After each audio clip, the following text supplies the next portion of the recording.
নমস্কাৰ, I am Ranjyoti Baruah, MBBS student from Guwahati medical college and hospital. এই ভিডিঅ'টোত আমি ডিছকাছ কৰিম NEET UG কাউন্সেলিং হোৱাৰ পিছত আমি এডমিশ্যন প্ৰচেছটো কেনেদৰে কমপ্লিট কৰিব পাৰিম আৰু সকলোবিলাক মেডিকেল প্ৰচেছত কি কি ডকুমেণ্টৰ প্ৰয়োজন হয় আৰু কেনেধৰণে ফিজ ষ্ট্ৰাকচাৰবোৰ হয় সেই বিষয়ে আমি ডিছকাছ কৰিম। আৰু আমি এই ভিডিঅ'টো মূলতঃ আমি 4টা পাৰ্টত ডিভাইড কৰিছোঁ। ফাৰ্ষ্টত আমি ডিছকাছ কৰিম ৰিকুৱাৰমেণ্টছ ফৰ এডমিশ্যন, তাৰপিছত আমি ডিছকাছ কৰিম process and the physical examination which will be held for admission process and তাৰপিছত আমি ডিছকাছ কৰিম ফিজ ষ্ট্ৰাকচাৰ। তাৰপিছত আমি ডিছকাছ কৰিম অসমৰ কলেজবিলাকৰ এডমিশ্যন শ্লিপ কেনেকুৱা ধৰণৰ তেওঁলোকৰ ফিজ ষ্ট্ৰাকচাৰ হয় বা কোনখন কলেজে কি কি ডকুমেণ্ট বিচাৰে সেই বিষয়ে আমি ডিছকাছ কৰিম। চ' এইখিনি কথা জানিবৰ কাৰণে আপোনালোকে ভিডিঅ'টো কণ্টিনিউ কৰিব পাৰে। ফাৰ্ষ্ট আমি ডিছকাছ কৰিম দ্য ৰিকুৱাৰমেণ্ট ফৰ দ্য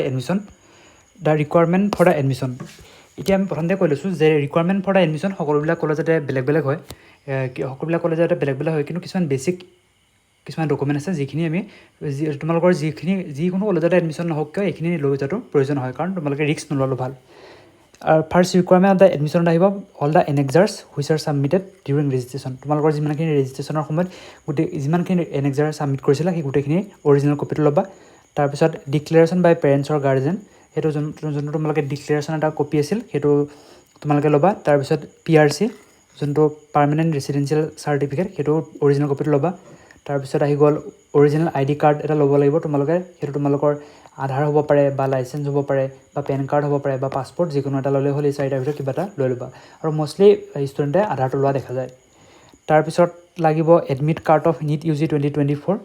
তাৰপিছত লাগিব স্ক'ৰ কাৰ্ড অফ NEET 2024। তাৰপিছত লাগিব যদি তোমালোকৰ কোনো কাষ্ট চাৰ্টিফিকেট আছে তেন্তে ইফ এপ্লিকেবল দেন কাষ্ট চাৰ্টিফিকেটটো লৈ ল'বা। যদি EWS হয় তেন্তে EWSটো লৈ ল'বা, তেনেকুৱা আৰু, বা OBC হ'লে OBC, ST SC যি হওক। যদি এপ্লিকেবল হয় PWD চাৰ্টিফিকেটটো লৈ ল'বা তোমালোকে অৰিজিনেল কপি, আৰু বাৰ্থ চাৰ্টিফিকেট প্ৰয়োজন হয়। তাৰপিছত all educational document which you have submitted during counselling, আৰু কাউন্সেলিঙৰ সময়ত তোমালোকে যিকেইটা তোমালোকৰ এডুকেশ্যনেল ডকুমেণ্ট ছাবমিট কৰিছিলা, like HSLP admit card, class 10 marksheet, class 10 pass certificate, class 12 marksheet, class 12 pass certificate, এইকেইটাৰ অৰিজিনেল কপিটো ল'বা। তাৰপিছত আহি গ'ল, সেইটো আমি ডিছকাছ কৰিলোঁ। তাৰপিছত আহি গ'ল NEETৰ এপ্লিকেশ্যন ফৰ্মটো তোমালোকে প্ৰিণ্ট আউট কৰি ল'বা। তাৰপিছত NEETৰ কনফাৰ্মেশ্যন পেজটো প্ৰিণ্ট আউট কৰি ল'বা, OMR শ্বীটটো প্ৰিণ্ট আউট কৰি ল'বা, আৰু print out of the screenshot of your name in the select list. Suppose তোমাৰ ষ্টেট ৰেংক 195 আৰু সেই 195ৰ এগেইনষ্টত তোমাৰ নামটো ছাপ'জ লিখা আছে, আৰু সেই যোনটো পেজ থাকিব সেই পেজটোত তোমালোকে নিজৰ নেমটো হাইলাইট কৰি পেলাই তাৰ স্ক্ৰীনশ্বট মাৰি পেলাই এটা প্ৰিণ্ট আউট কৰি ল'বা। আৰু এই যিমানখিনি ডকুমেণ্ট কথা আমি মেনশ্যন কৰিলোঁ সেইখিনি তোমালোকে যিখিনি অৰিজিনেল ল'ব পাৰি সেইখিনি অৰিজিনেল লৈ ল'বা, আৰু college will keep them with them. আৰু কিছুমান ডকুমেণ্ট কলেজে নিজৰ লগত ৰাখি দিব পাৰ্মানেণ্টকৈ, আৰু সেইকাৰণে তোমালোকে অৰিজিনেলখিনি লৈ ল'বা, আৰু ইয়াত কোনো ধৰণৰ তোমালোকে মিষ্টেক বা কোনো ধৰণৰ ভুল ত্ৰুটি নাৰাখিবা। তাৰপিছত আহি গ'ল, বহুতে সুধি আছে কি যে Schedule 2A ডিড অফ এগ্ৰিমেণ্টটোৰ প্ৰয়োজন হয় নহয়। সেইটো এতিয়া এডমিশ্যনৰ সময়ত কোনো ধৰণৰ প্ৰয়োজন নাই। যেতিয়া তোমালোকৰ এডমিশ্যন প্ৰচেছটো কমপ্লিট হ'ব তাৰপিছত তোমালোকে এটা কোৰ্ট এফিডেভিট ছাবমিট কৰিব লাগিব, আৰু তোমালোকে সেইটোৰ জৰিয়তে তোমালোকে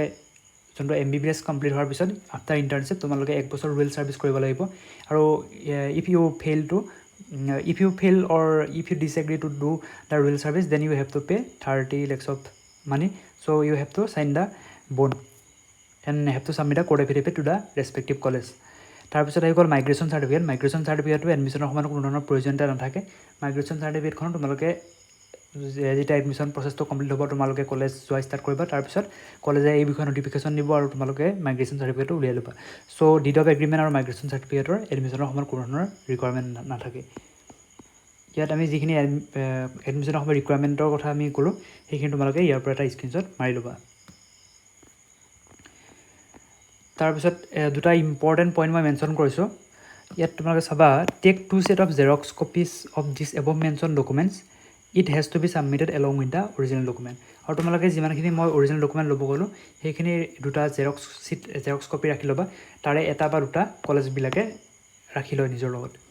scan all the documents by mobile and make PDF of each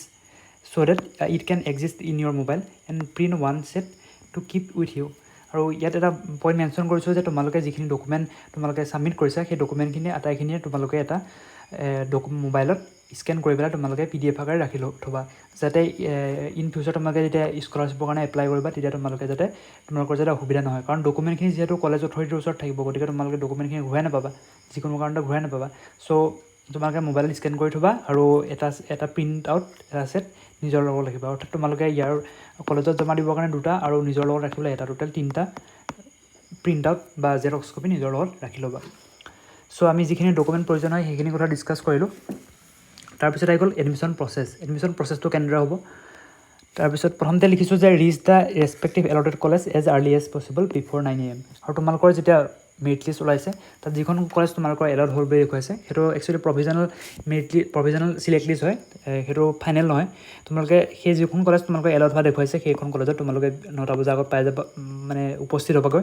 তাৰপিছত you will be given a form to submit your basic information আৰু তোমালোকক সেই ৰেচপেক্টিভ কলেজখনে এটা ফৰ্ম দিব য'ত তোমালোকে তোমালোকৰ বেছিক ইনফৰমেশ্যনখিনি ছাবমিট কৰিব লাগিব আৰু ফৰ্মখনৰ sample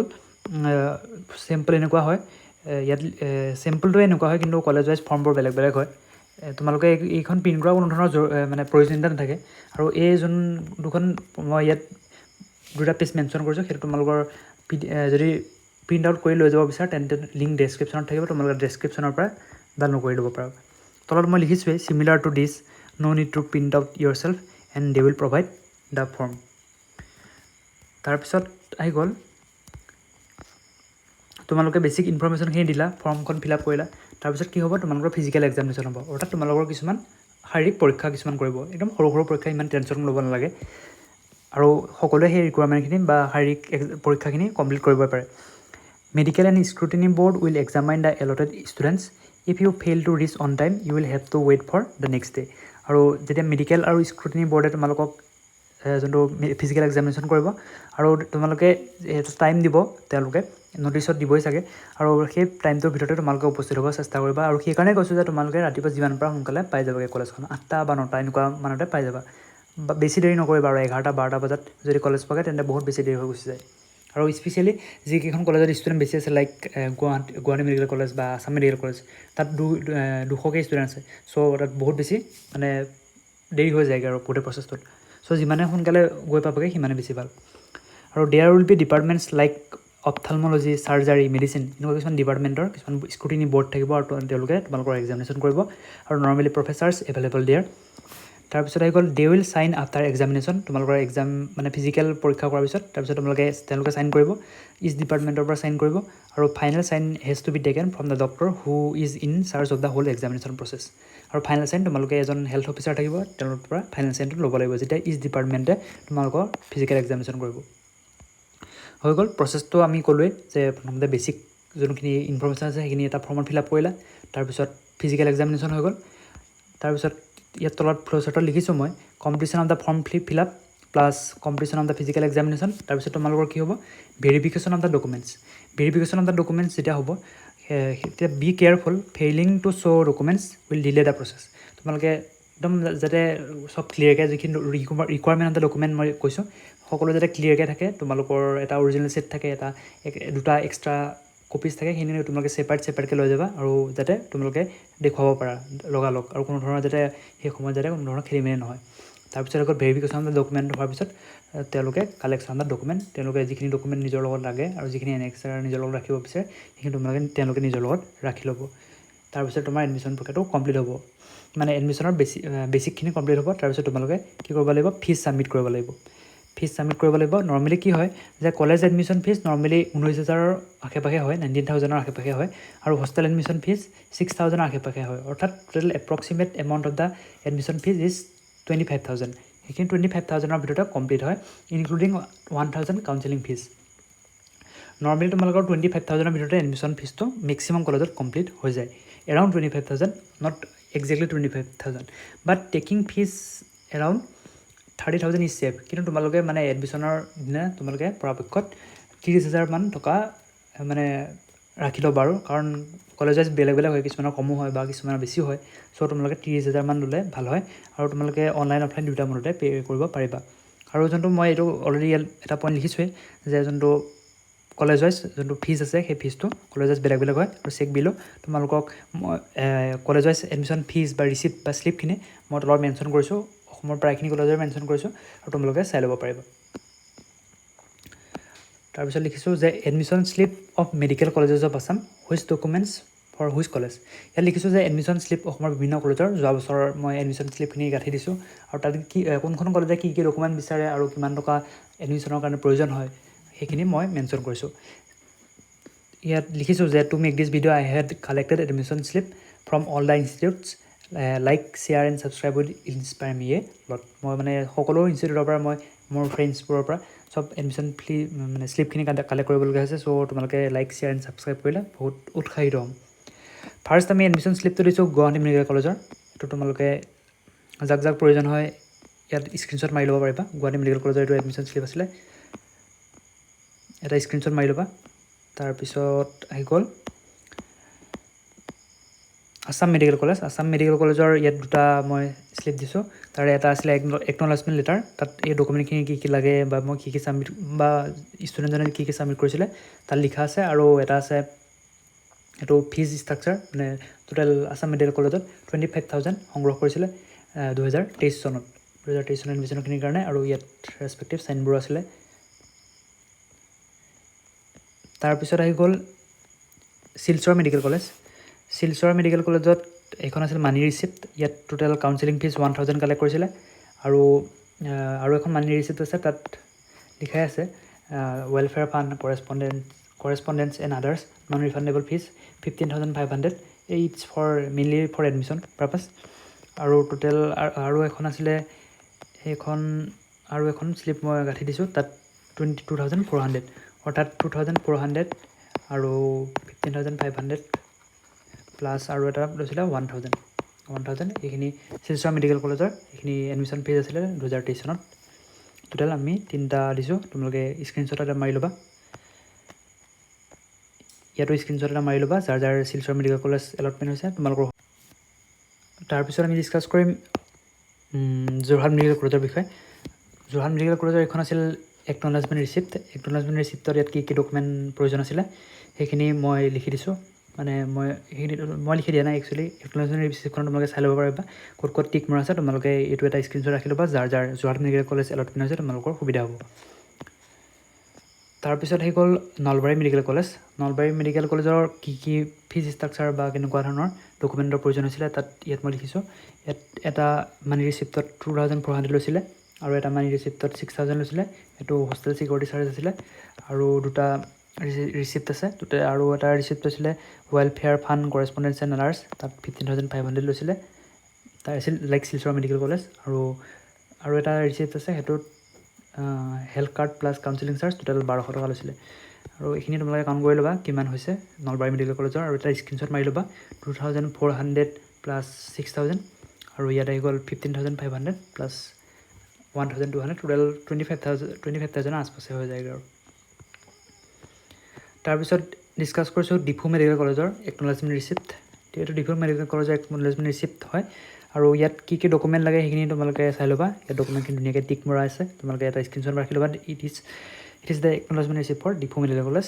tech a screenshot which get allotment for the Diphu medical college তাৰপিছত আছে নগাঁও মেডিকেল কলেজ 2023 চনৰ admission receipt plus money receipt তাৰপিছত আহি গ'ল নগাঁও মেডিকেল কলেজৰ এটা মানি ৰিচিপ্টত লৈছিলে 21,500 আৰু দুটা ৰিচিপ্ট আছে তাত এটা 2,400 আৰু it is the document list কি কি ডকুমেণ্ট লাগিছিলে টোটেল দুটা আছে এটাত 21,500 আৰু এটাত 2,400 এইখিনি তোমালোকে কাউণ্ট কৰি ল'বা কিমান হয় আৰু কি কি ডকুমেণ্টৰ প্ৰয়োজন আছিলে ইয়াত টিক মৰা আছে তোমালোকে ভালকৈ চাই ল'বা আৰু স্ক্ৰীণশ্বট মাৰি ল'বা এইটো নগাঁও মেডিকেল কলেজৰ স্ক্ৰীণশ্বট মাৰি ল'বা তাৰপিছত আছে তেজপুৰ মেডিকেল কলেজৰ এইটো এটা মানি ৰিচিপ্ট আৰু এটা ৰিচিপ্ট আছে ইয়াত ফাৰ্ষ্ট ৰিচিপ্টত 2,400 লৈছে তেওঁলোকে তাত আছিলে tuition fees plus exam fees আৰু এডমিশ্যন ফিজ যোনটো কাউন্সেলিঙৰ কাৰণে 1,000 আৰু এটা ৰিচিপ্ট আছে তাত লৈছে তেওঁলোকে সংগ্ৰহ কৰিছিলে টোটেল ফৰ হোষ্টেল বৰ্ডাৰ তাত আছিলে 21,500 অৰ্থাৎ 21,500 আৰু 2,400 ইমানখিনি টকা তোমালোকৰ তেজপুৰ মেডিকেল কলেজত যোৱা বছৰৰ কাৰণে প্ৰয়োজন হৈছিলে চ' আমি ডিছকাছ কৰিলোঁ Tezpur medical college Nagaon medical college Diphu medical college Nalbari medical college, Jorhat medical college আৰু Silchar, Assam medical college and finally Guwahati medical college. এই গোটেইখিনি মেডিকেল কলেজৰ আমি admission receipt plus documents required money receipt এই গোটেইখিনি ডিছকাছ কৰিলোঁ। আশা কৰিছোঁ তোমালোকে স্ক্ৰীনশ্বটখিনি লৈ লৈছা যাৰ যিখন কলেজ এলটমেণ্ট হৈছে। আৰু ভিডিঅ'টো আজিলৈ ইমানেই আছিলে। Thanks for ৱাটছিং